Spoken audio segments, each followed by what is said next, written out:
Is there an assignment due? Are there any assignments due this week? Oh, you know what? That's what I want to talk about. That's a housekeeping thing. There's way more than 5 people in this class.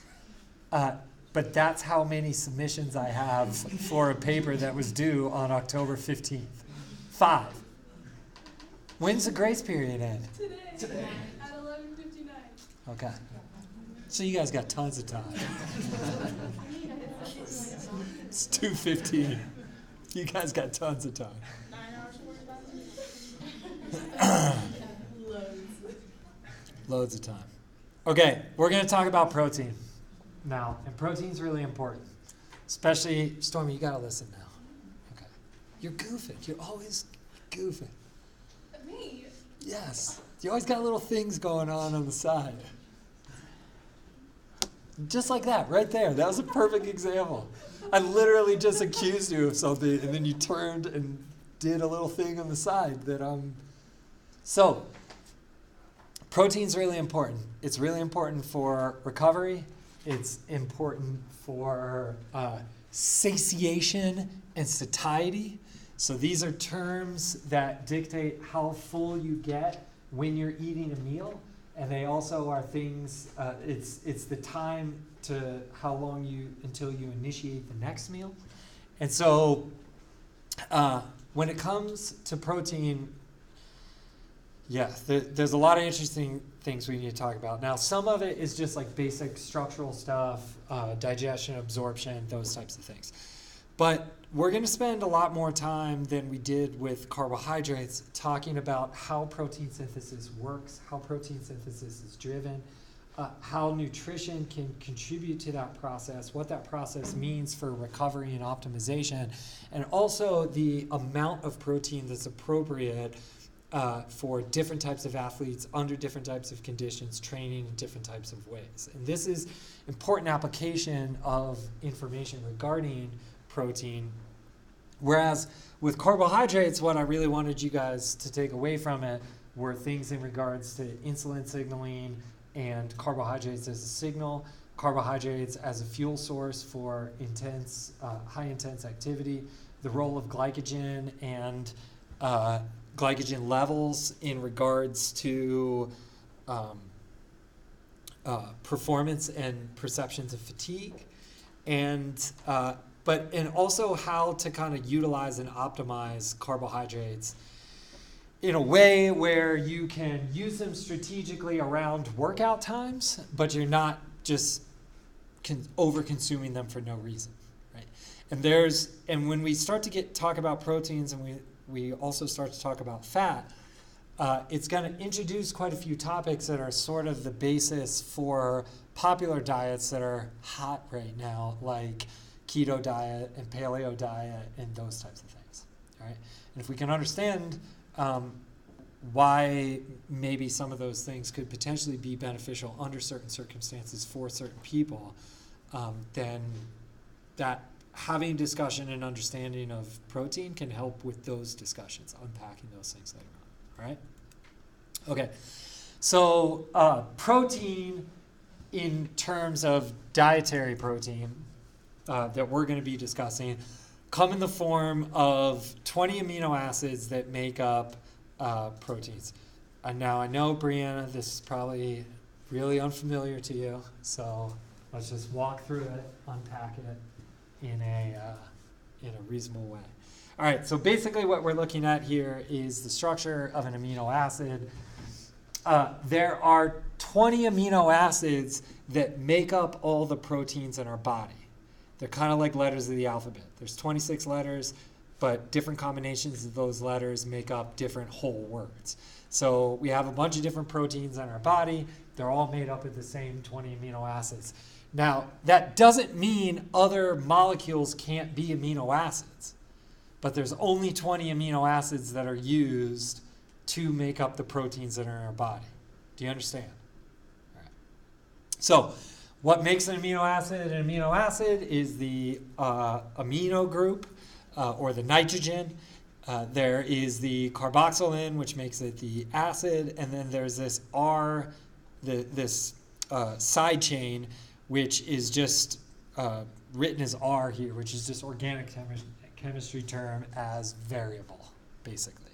So in terms of the amino acids that make up the proteins in our body, there are 20 different side chains that give each one of them their characteristic. Okay? Okay. So these are the 20 amino acids. They are categorized. You don't need to memorize all of these, but you should kind of recognize some of the words so that later on when we talk about, for example, supplements that athletes take that are individual amino acids and why it may or may not act as signal for different types of things, it can be helpful to know some of the individual amino acids. I'm not going to make you memorize them all, though, particularly. Right? So in terms of these amino acids, they're categorized as dispensable or indispensable. And the reason why they're categorized into those, and you'll also often see the term essential or non-essential. They've gotten away from essential or non-essential because they're kind of all essential to a certain degree. You could make that argument. But what they're trying to say is dispensable amino acids are ones that we can produce in the body. So we have the enzymes and we have the chemical pathways to produce these dispensable amino acids. Indispensable amino acids are ones that we have to get from our diet. Those used to be called essential amino acids. So non-essential amino acids are ones that we have the capability of producing. Essential amino acids are the ones. And the reason why essential amino acids are really important is because protein synthesis, so making proteins to keep our body functioning, to adapt to exercise, to all these different types of things, require the presence of all 20 amino acids for the process to take place. Right? This is called like the all or nothing principle. So that if you are low or deficient in one amino acid, even if you have a rich abundance of the other 19, protein synthesis will not take place. You understand? So, indispensable, dispensable, glucogenic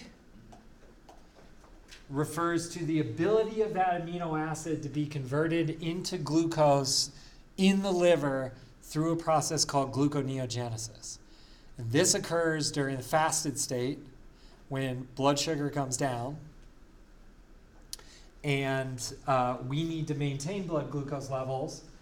How do we do that initially? It's a good review for the test. How do we do that initially? How do we maintain blood glucose initially? You stored glucose. Yeah, stored glucose from the liver. What's that called? Glycogen, right? So we have glycogen stores in the liver. We can release that, but eventually we run out.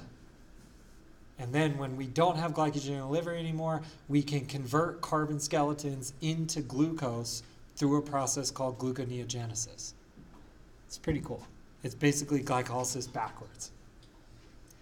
So you can take carbon skeletons from the TCA cycle, run it up backwards, up the glycolytic pathway, but it's up the gluconeogenic pathway, and then you get glucose, you can release it, you can maintain blood glucose.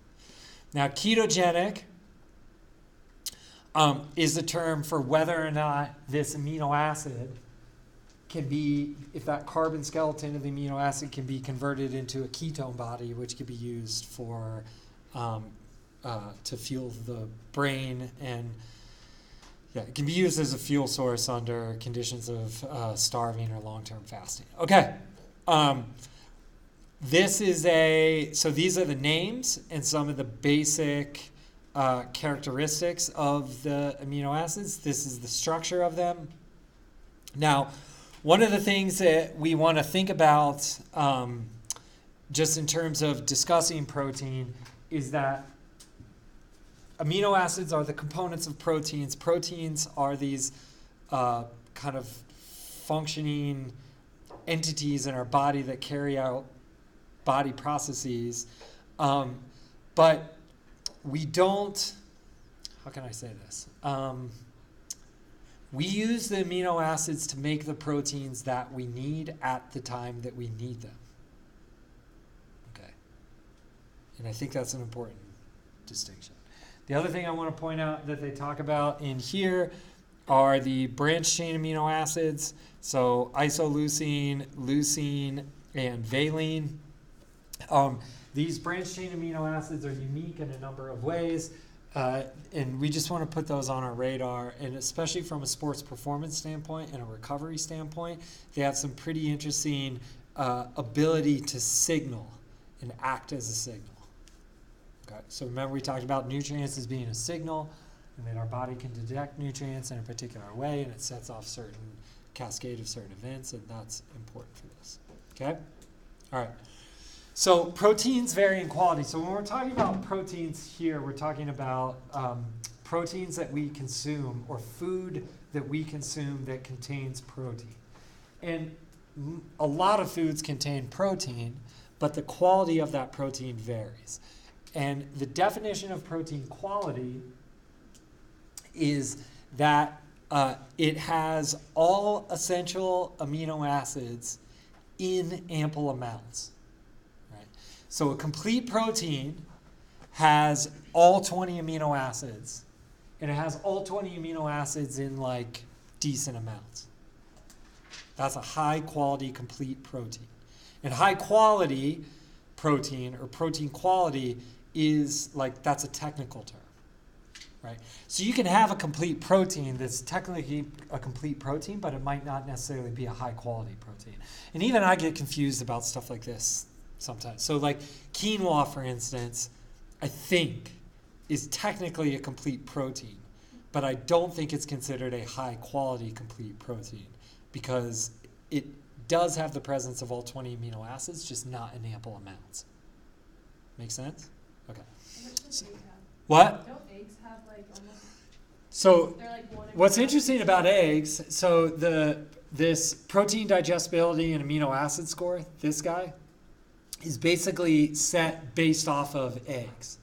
So eggs are at 100. It's kind of like the white bread and the glycemic index thing. So eggs are a reference because eggs are a high quality protein. They have all 20 amino acids in ample amounts. But eggs don't have a lot of protein. And that's something that's important that's lost on a lot of people, that they think 2 eggs is somehow, like if you need 100 grams of protein a day, and you think, oh well, I'll just spread this out over a couple meals, I'll eat 2 eggs for breakfast, that's got a lot of good protein. Yes, that is high quality protein, but one, I think medium to large egg only contains 6 grams of protein. So 2 eggs is about 12 grams of protein, and if you're going to eat 3 meals and you need 100 grams of protein and you're getting 12 and you think that's like a big chunk of that, you see, like people underestimate the amount of protein they're getting when they eat eggs, oftentimes in practice. Okay, so complementary proteins are when you take 2 foods that together make a complete protein. And so, for example, this is really important for vegetarians and vegans. Things like rice and beans. And I always mix this up, but I think it's histidine and arginine, or arginine, however you want to say it. But like rice is missing histidine, beans have it, beans are missing arginine, rice has it. Put them together, you get a complete protein. Right? Okay. Yeah, these are important for vegetarians and vegans because really, so all animal products are going to be complete proteins because we're eating the proteins that they had to synthesize, and they can only synthesize those proteins if they have all 20 amino acids. That's the only way protein synthesis takes place. Make sense?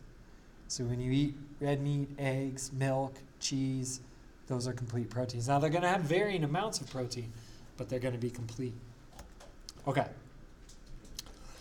So things like colostrum, casein, eggs, milk, whey, these are things that are based off of 1, and everything else is kind of measured based off that.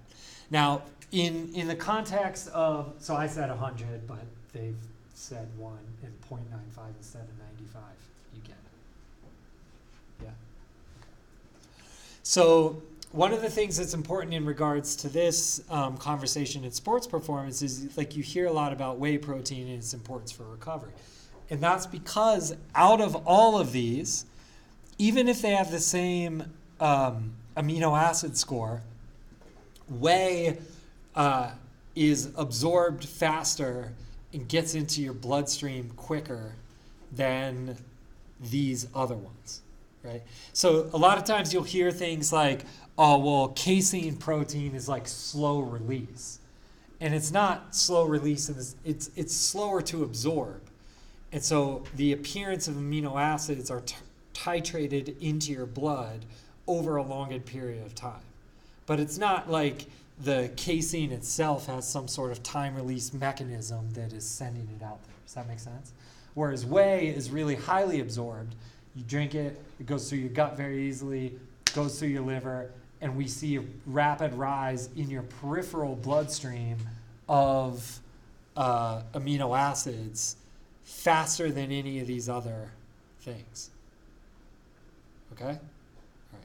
And that's why whey protein is recommended in terms of protein, in terms of recovery drinks, because in that post-exercise recovery drink, we're trying to take advantage of an anabolic window, and that anabolic window has a time frame, and you want to get the amino acids delivered to the muscles that you just worked out faster than, as fast as possible, and whey allows for that.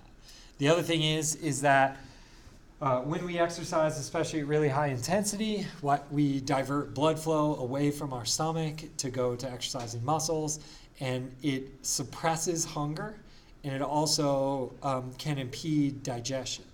And so whey is very highly absorbable, and it doesn't take a lot of processing, and so it's a lot easier on your stomach and a lot more palatable than like eating a complex meal immediately after running like 100 suicides or whatever the case may be. Okay? Structures of proteins, we're going to go through this pretty quickly. So a peptide refers to two or more amino acids together. Most proteins are polypeptides, meaning they're made up of a lot of amino acids. So when we talk about things like insulin or glucagon or epinephrine or norepinephrine, these are proteins, and we know what their amino acid structure is. And we have to synthesize those, say, in the beta cells of the pancreas, and then they get released into the bloodstream, but they're functioning polypeptides. Right? So differences in amino acids influence their ability to be affected or bond, or they will spontaneously create secondary and tertiary structures. So those of you that have taken general chemistry, you know that like if you put a bunch of amino acids together and create a peptide, they'll take on certain characteristics, things like alpha helixes and beta sheets is what they're called. And these are common structures that are made through the interaction of side chains with particular proteins. And this allows, and then through the use of what are called chaperone proteins, we actually further fold and conform complex polypeptides into their functional conformation. So for example, when insulin is made, we put all the amino acids in a row, but a bunch of amino acids in a row does not make functioning insulin. It has to be folded into its functional conformation and then kind of released and exposed to its receptor and all these types of things. So it's beyond, the complexity is those types of things that are beyond the scope of this class, but I do think it's important to understand that these are complex structures, that they're not just like a bunch of amino acids thrown together. They're complex structures, they have to be built, they have to be processed, and that procedure takes energy, right? And the reason why that's important is because we often think that we, especially as athletes, I'm grouping us all together when I use the proverbial we, but oftentimes we will think that we only need energy to perform work, and we don't consider the energy that's required to recover and adapt to the work that we just performed. And that doesn't have to come in the form, that energy doesn't have to come in the form of glucose, right? Because what's the intensity level when we're sitting on a chair recovering? High or low, or throw your hat in the ring? Low. Right. but it is energy requiring. And that's important. Okay. So, 5 major categories of proteins. Enzymes are enzymes are molecules that, cellular components that help carry out functions. So, for example, remember we talked about how when glucose enters the skeletal muscle cell, it gets trapped in the skeletal muscle cell and it can't be left out, or it can't get out. How that process of trapping it is carried out by an enzyme called hexokinase. It phosphorylates glucose to make glucose 6-phosphate, and that's what traps it in the cell. All right. Now, the reason why the liver can release glucose out of the liver back into the bloodstream is because of an enzyme that the liver possesses that skeletal muscle and other tissues don't possess, called glucose 6-phosphatase, which it removes that phosphate from glucose, allowing glucose to get free of the hepatocyte. So when we're maintaining blood glucose levels, we use enzymes to carry out cellular functions that allow for homeostasis and these body functions to continue. All right? Okay. Hormones, of course, are signaling molecules that communicate various things that are occurring from one part of your body to different parts of your body. This is really the messaging signal. So like if you perceive something, your brain is going to release a bunch of chemicals that then tell tissues what the situation is and what they should be doing. All right. So insulin is the hormone that we've talked about the most. Insulin responds to a rise in blood glucose. That's the signal. And then it goes and tells a bunch of different tissues, hey, we should be storing fat. We should be making glycogen. We should be turning on protein synthesis, etc., etc., etc. Okay. Structural proteins, of course, are the things like the proteins that make up the electron transport chain, the things that make up our collagen and so you have proteins that are within a cell, but then cells make up tissues, tissues make up organs, organs make up systems, and that's how we get these functioning organ systems make up the human body. Okay, transport proteins are things like the GLUT4 transporter that we talked about in skeletal muscle that stays inside the cell until it's activated by skeletal muscle contraction or insulin. Then it goes to the cell surface and allows for glucose to get in. Remember the insulin signaling pathway we went through with the moving slide where the GLUT4 goes up to, we talked about that in here, right? Yeah. Okay. And then immune system proteins, things like your white blood cells, Okay? Okay. Not going to go through these because I just did. So enzymes, components of enzymes, what the function of enzymes are, and the different sources of, like what the different functionalities of protein in the human body are. Okay? All right. So protein digestion, we don't have to spend a ton of time on it because it's very similar to carbohydrate digestion. Complex proteins start to get broken down by digestive juices in the stomach, like hydrochloric acid. They denature the protein. Denaturing a protein means that you're unfolding it. It loses its functionality, and then you start clipping it into individual amino acids. Okay? So denatured and digested proteins move from the stomach to the small intestine, and in the small intestine, you have all these enzymes, proteins working on proteins. It's like when athletes go to cheer on other athletes. You know, maybe not. Anyways, so now you denature and you start digesting these proteins, you're clipping them off, and now you get those amino acids. Those amino acids enter this thing called the free amino acid pool. Okay? And this was something that was like a really hard concept for me to get when I was a younger student. Even when they were talking about it during my master's degree, I was like, where is this? So it's literally like every free amino acid that's not part of a protein is considered to be part of the free amino acid pool. And physically, it can be anywhere that free amino acids are found. The liver, interstitial space, fluid, the bloodstream, whatever. But collectively, free amino acids make up this free amino acid pool, right?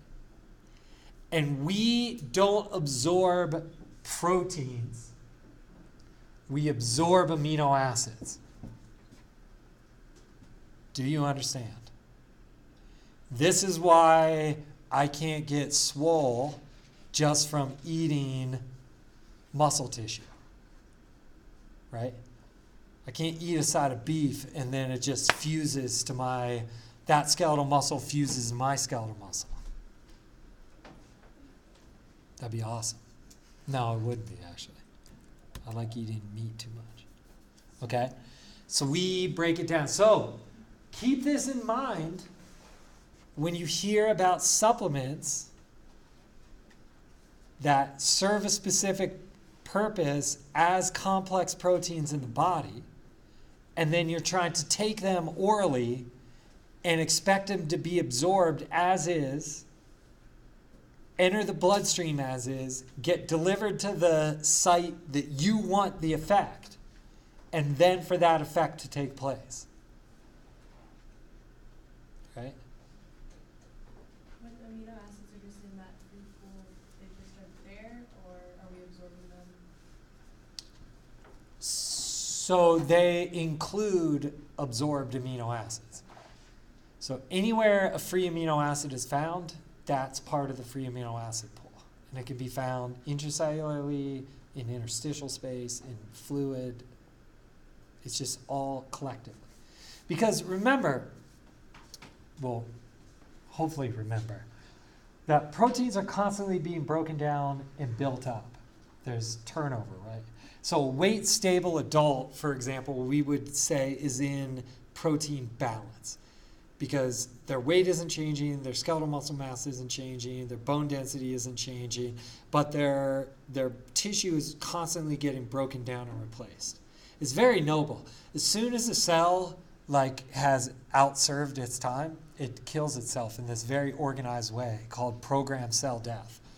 The term for programmed cell death is called apoptosis.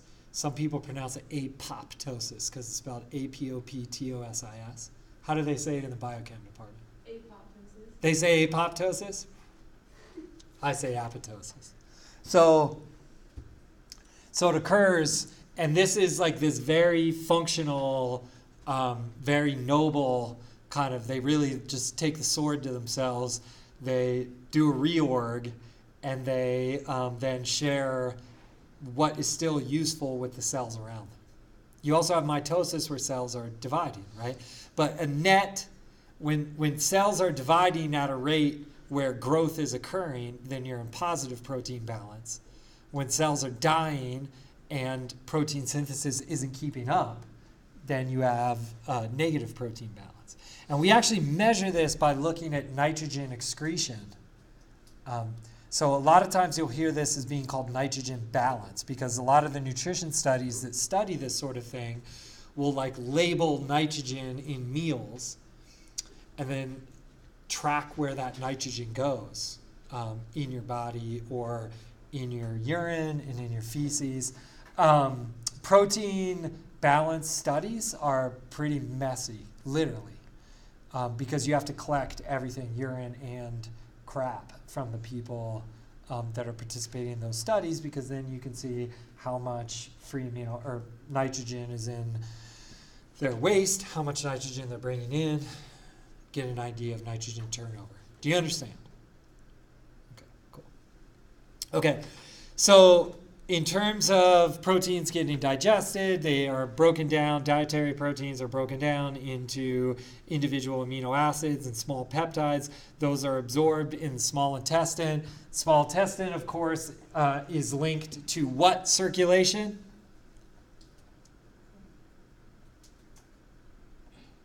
Anybody? Portal circulation. Portal circulation goes to the portal vein. Portal vein goes to the liver. The liver gets first crack at what it wants, and then the amino acids enter the bloodstream. So when we say, for example, they've done kinetic studies where you drink this much milk, this much whey protein, this much casein, this much turkey, whatever you want it to be, right? You don't drink turkey, but you know what I mean. Yeah, right. So you take 20 grams of each of these, and you take it, and then you just start taking blood draws every 2 minutes or every 3 minutes, and you figure out which one leads to the highest increase, the quickest, of amino acid presence in the systemic circulation. And whey is the one that has been demonstrated to do that. Does that make sense? Because we know the path of it. Stomach, small intestine, portal circulation, portal vein, liver, systemic circulation. Right?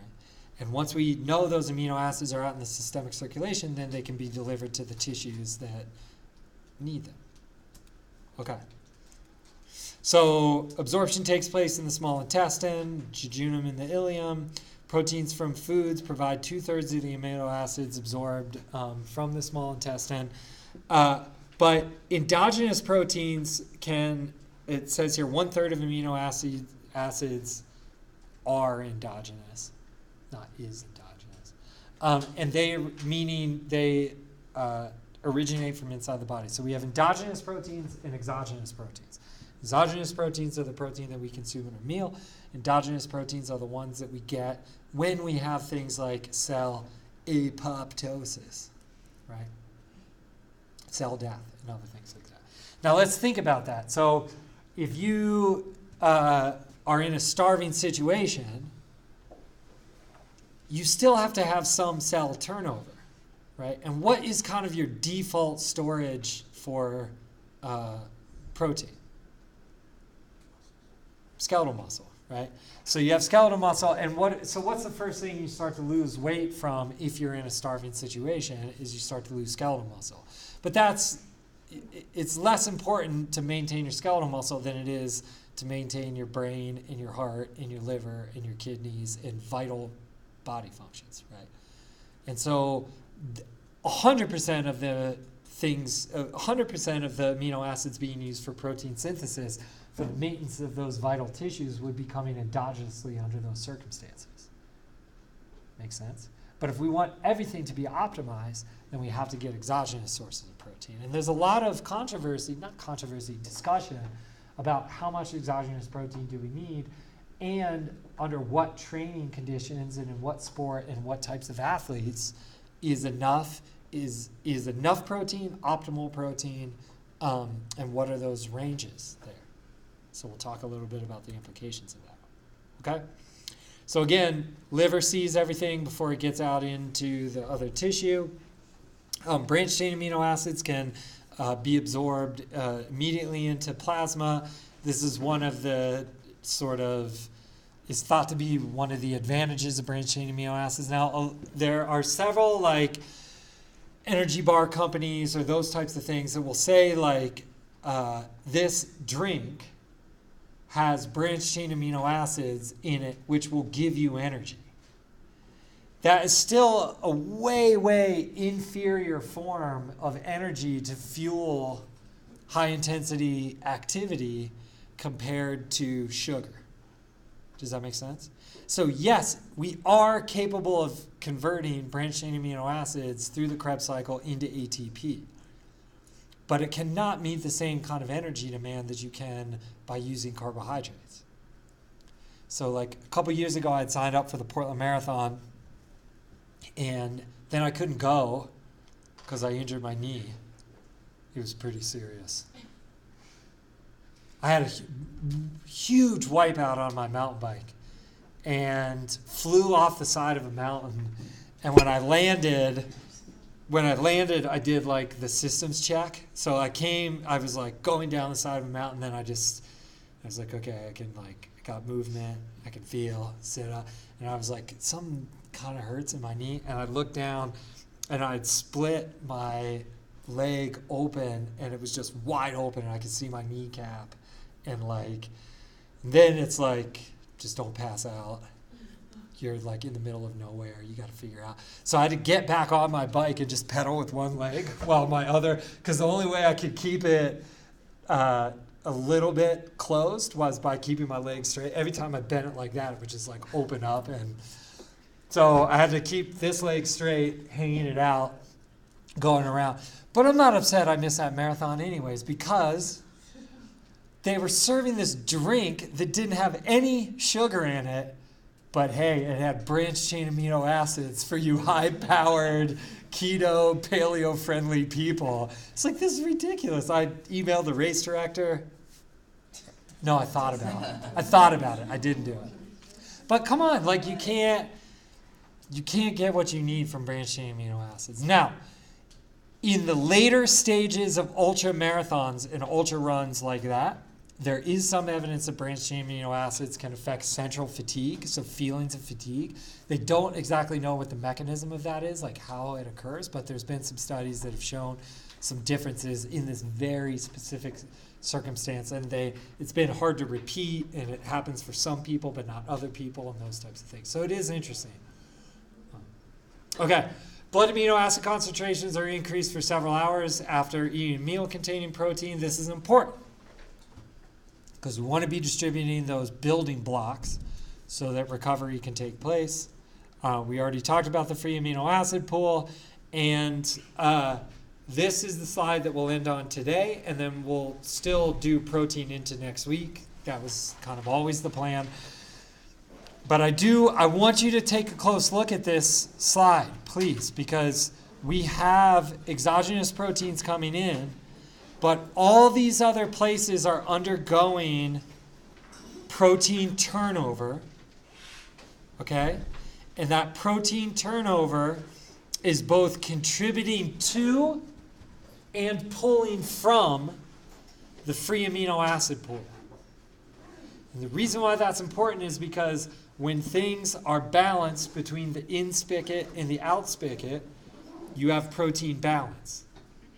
But if you have excess protein coming in, you have to deal with it.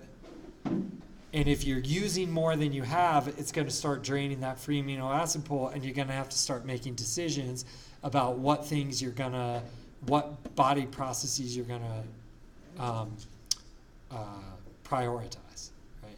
And some of these have one way, right? So excess proteins are excreted in the urine through the kidneys. We also lose a lot of protein just by sloughing skin cells, and those skin cells have to be replaced. Right? And sloughed tissue in the digestive process is a huge, like our gut turns over all the time, and we lose those amino acids through gut cell turnover. And that's part of why, we'll get into it, but it's important for gut health to have that turnover. But it's also important to maintain that free amino acid pool so all this tissue turnover can be supported in an optimal way. Okay, cool. Thank you. Have a good weekend. Good luck studying or not studying.